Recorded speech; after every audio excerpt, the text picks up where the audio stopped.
Alam nyo, sa mga nakaka-tune in pa lang, magre-recap tayo ng score ha, kasi ito na yung huling round natin. Team Max Intense, 147 points. Pero ang Team Tigasin, 14 points. Ito na magtatapat na ang natitirang pag-asa ng dalawang teams. Irish and Chef Jose, let's play the final round.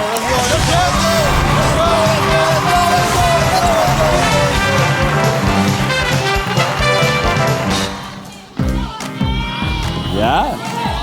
Si Irish na mahilig sa podcast at si Chef Jose na siyempre papalabas na very soon ang kanyang teleserye, Shining Inheritance. Good luck. Top 4 answers are on the board. Ano ang madalas iniinom o kinakain kapag nakakain ng food na sobrang anghang? Irish. Gatas. Gatas. Tama, Chef, di ba? Yan ang iinumin mo. Gatas. Pero, tandaan, survey ito. Baka may mas mataas dyan, Chef Jose. Ano madalas iniinom o kinakain kapag nakakakain ng food na sobrang anghang? Kanin. Kanin. Nandyan ba ang kanin? Wala. Iris, pass or play? Play. Let's play the final round. Come on. Apple for the win. Madalas iniinom o kinakain kapag nakakakain ng food na sobrang anghang? Tubig.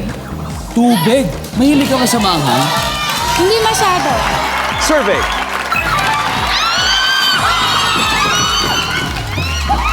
Pero alam nyo, ang totoo mali yung tubig kasi mas kumakalat yung anghang sa bibig. Dapat yung gatas yung talaga iniinom. Pero Vern, anong madalas na iniinom o kinakain kapag nakakakain ng food na sobrang anghang?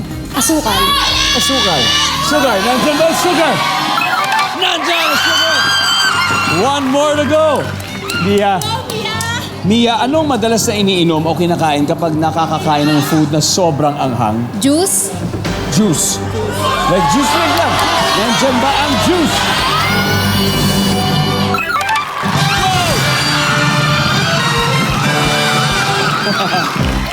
Ang ating final score, Team Max Intense 444. Team Tigasin, di bale, may 14 points naman kayo. Okay lang. Salamat. Thank you. Nikki, Christopher, ano? Babawi ako sa susunod na guesting. Susunod na naman ha. Yes. Palakpakan po natin ang mga poging Team Tigasin na may 14 points. At syempre mag-uwi kayo ng 50,000. And congratulations, Team Max Intense, Apple. Thank you. Meron na kayo 100,000 pesos. Pwede pa nating doblehin yan sa Fast Money Round. Apple, sino maglalaro sa atin? Sino kayang gusto mo? Mia.